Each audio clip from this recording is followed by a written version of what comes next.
ओम शांति। तुम्हें नशा रहना चाहिए कि जिस शिव की सभी पूजा करते हैं वह अभी हमारा बाप बना है। हम उनके सम्मुख बैठे हैं। तुम्हें नशा रहना चाहिए।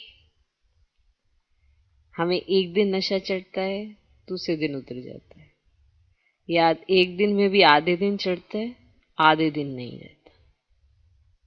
नशा ही रहना चाहिए। वो तब होता है जब हम ऐसा सोचते हैं कि हमें क्या मिल रहा है, हम क्या प्राप्त कर रहे हैं, तब नशा बरकरार रहता है।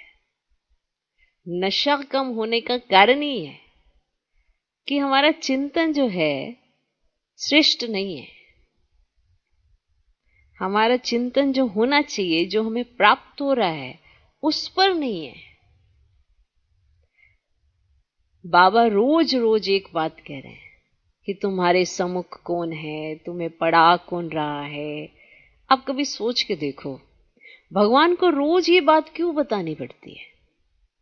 क्योंकि रोज हम भूल जाते हैं।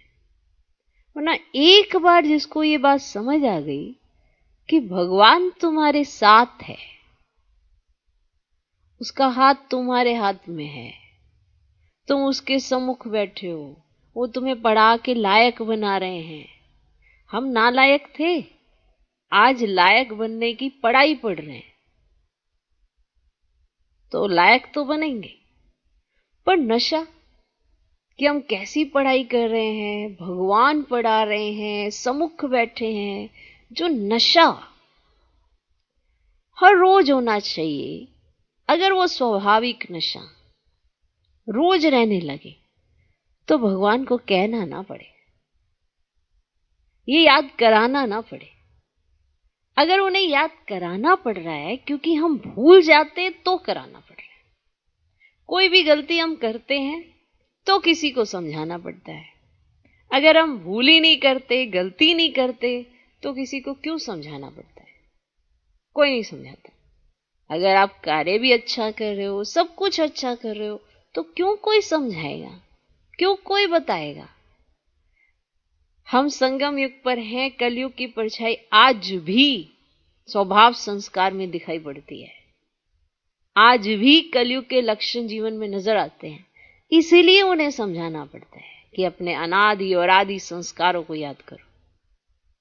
वो नशा जिस शिव की पूजा सभी करते हैं, हम उनसे पढ़ते हैं, वो हमारे सम्मुख आते हैं। अगर वो जो समझा रहे हैं अगर हमने ध्यान नहीं दिया तो बोझा तो चढ़ेगा ही, सजा भी खानी पड़ेगी। क्यों खानी पड़ेगी? क्योंकि भगवान का कहा नहीं माना अपने आप में ही बहुत बड़ी बात है। भगवान का कहा नहीं माना। ऐसे हम सभी कहते हैं हम भगवान के कहने पर चलते हैं, हम श्रीमत का पालन करते हैं, पर अगर जीवन में परिवर्तन ही नहीं दिख रहा, जैसे पहले थे वैसे अभी दिखाई देते हैं, माना चेंज नहीं आ रहा है, तो माना कुछ तो ऊपर नीचे कर रहे हैं।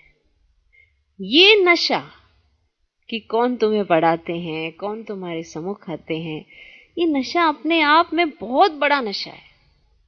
भगवान जिसको सब पुकार रहे हैं, याद कर रहे हैं, और भगवान हमारी पालना कर रहे हैं, हमें पढ़ा रहे हैं। अगर हमने अपना जीवन नहीं समझा कि हमारा जीवन किस लिए है, सिर्फ खाना पीना सोना, इसीलिए तो नहीं है ना। ये तो कोई भी कर लेता है, जीव जंतु हर कोई ये कर लेता है। अगर पेट है तो खाना के लिए भी प्रबंध भी वो करेगा, पीने के लिए पानी का प्रबंध भी करेगा, क्योंकि जीवन के लिए उसे ये करना है। ये तो कोई भी कर लेता है। पर जीवन लिया किस लिए है, ये कब सोचेंगे हम? शरीर लिया, शरीर को एनर्जी देने के लिए खाया पिया, ठीक है, सोया। देखो, खाना पीना सोना ये शरीर की वो है, रिक्वायरमेंट कह दो या जरूरतें कह दो, ये शरीर के लिए। आत्मा का भोजन किस लिए आत्मा ने ये शरीर धारण किया है? जब ऐसा हम सोचेंगे ही नहीं तो हमें कैसे पता चलेगा? सोचना पड़ेगा ना। और हम कितने कितने सौभाग्यशाली हैं। तो इस बात का नशा एक दिन 2 दिन नहीं, सदा रहना चाहिए। इसीलिए बाबा को बार बार रिपीट करके याद कराना पड़ता है कि तुम्हें नशा रहना चाहिए कि जिस शिव की सभी पूजा करते हैं वह अभी हमारा बाप बना है, हम उनके सम्मुख बैठे हैं।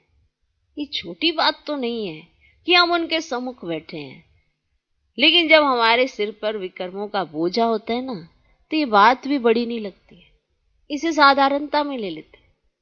लेकिन जैसे ये बोझा उतरेगा उस दिन आंख खुलेगी पर समय नहीं बचेगा। उस दिन सोचेंगे काश हमने ये पहले समझ लिया होता और हम इन पलों को जी लेते। आज ऐसे ही होता है ना, कोई कितना दूर होता है तो क्या कहता है कि अरे काश हम वापिस चले जाएं और वापिस से उन पलों को और अच्छे से जी लें, चाहे शायद ये वापिस रिपीट हो जाए ये सीन।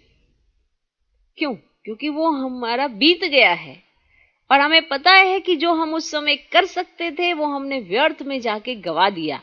तो आप अपने पिछला देखें, पास्ट देखें, कई ऐसी चीजें होंगी जो व्यर्थ में जाके गवा दी गई।